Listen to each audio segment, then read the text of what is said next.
वाड्याचा रस्ता अतिशय चांगला असल्यामुळे मला येण्यासाठी उशीर झाला. मला 5चं टायमिंग सरांनी दिलं होतं आणि ते रस्ता एकदम गुळगुळीत असल्यामुळे मी एकदम सुसाट आलो आणि म्हणून मला येण्यासाठी उशीर झाला.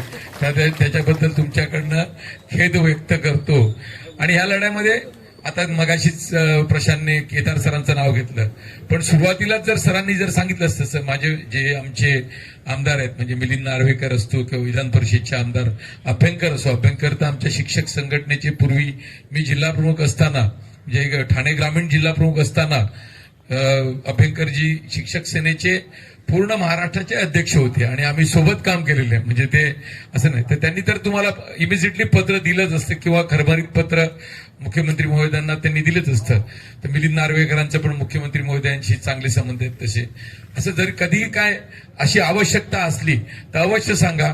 त्या पक्षाच्या म्हणजे शिवसेना उद्धव बाळासाहेब ठाकरे पक्षाच्या ज्या आमदारांची ज्या खासदारांची ज्या विधान परिषदच्या आमदारांची आपल्याला आवश्यकता भासेल किंवा आपल्याला गरज भासेल त्या वेळेला ते सगळे आमदार खासदार आणि विधान परिषदचे आमदार तुमच्यासाठी उपस्थित असतील, जातीने लक्ष घालून तुमच्या पाठीशी असतील ही मी पक्षाच्या तुम्हाला हमी देतो.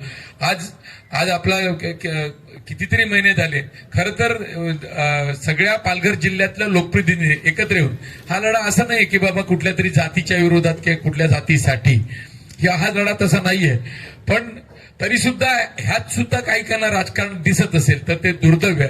म्हणून माझी उलट सगळ्या आमदार आणि खासदारांना विनंती आहे की या लढ्यात तुम्ही साथ द्या आणि हा आमच्या शिक्षकांचा 530 शिक्षकांचा हा विषय आहे हा लवकरात लवकर त्यांना न्याय मिळून सोडवा अशी विनंती करतो. आणि माझ्याकडनं आणि माझ्या पक्षाकडनं तुम्हाला पूर्ण जी मदत लागेल ती रात्री बेरात्री 24 तास तत्पर हा तुम्हाला शब्द देतो आणि मला बोलवल्याबद्दल आभार मानतो. जय हिंद, जय महाराष्ट्र.